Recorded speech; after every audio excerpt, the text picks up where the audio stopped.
Ito. Tari. Tari. Ha?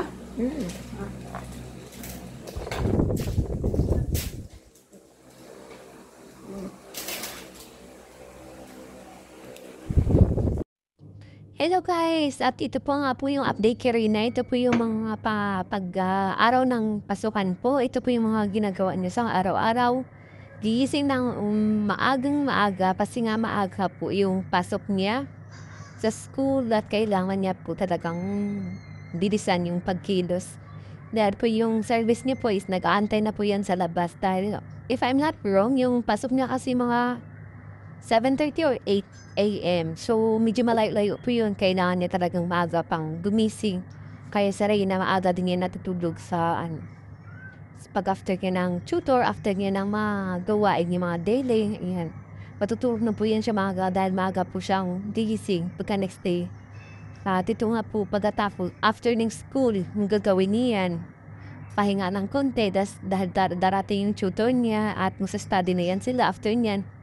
Pahinga lang ng konti, prepare na for dinner, and after niyan, na siya, maglilinis ng katawan at tulong kay lula niya sa pagligpit ng pinagkainan at matutulog na po yan sila. Yan na po yung mga daily routine ni Reyna. Siyempre po yung mga ginagawang mga extra, magwawali sila sa bakuran, magdidilig ng halaman. After school na po yan, nagagawa nila po yan.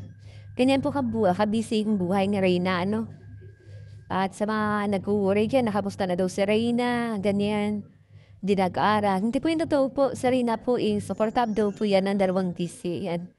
Siyempre po sa mga individual, maraming salamat at sa mga sulit na sumusuporta sa amin, no? At ako nakakatulong po tayo kay Reyna. Sana po supportahan po natin yung channel ni Reyna, yung channel ni Reyna kasi nga po, mag-monetize to pa at mag-earn na po ng money, talagang malaki po yung tulong nito sa mga needs na rin na dahil medyo malaki-laki po yung mga expenses niya po, no? Sa mga allowance, mga pamasahe.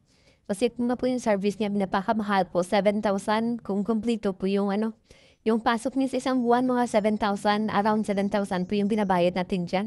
Yung GC na rin as community. Kaya, mamonetize po yung channel ni Rina, malaking bagay po yan para sa kanya sa pag-aaral pa, simple po sa mga araw-araw niya pangangailangan, di ba? At siyempre po makaipon din, no?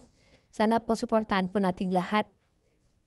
Kaya nga po guys, ito yung update at araw-araw po yan siya mag-tutor, ayan.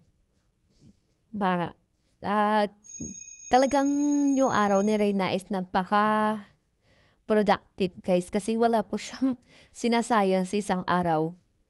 At dito lang po, no, I love you all and God bless us all. Patuloy lang po natin supportahan si Reyna, please. So, hindi pa po nakasubscribe, subscribe na po kayo and share itong video para naman ito kay Reyna. Magsuportahan po natin ating dalaga, no. Maraming salamat and God bless us all.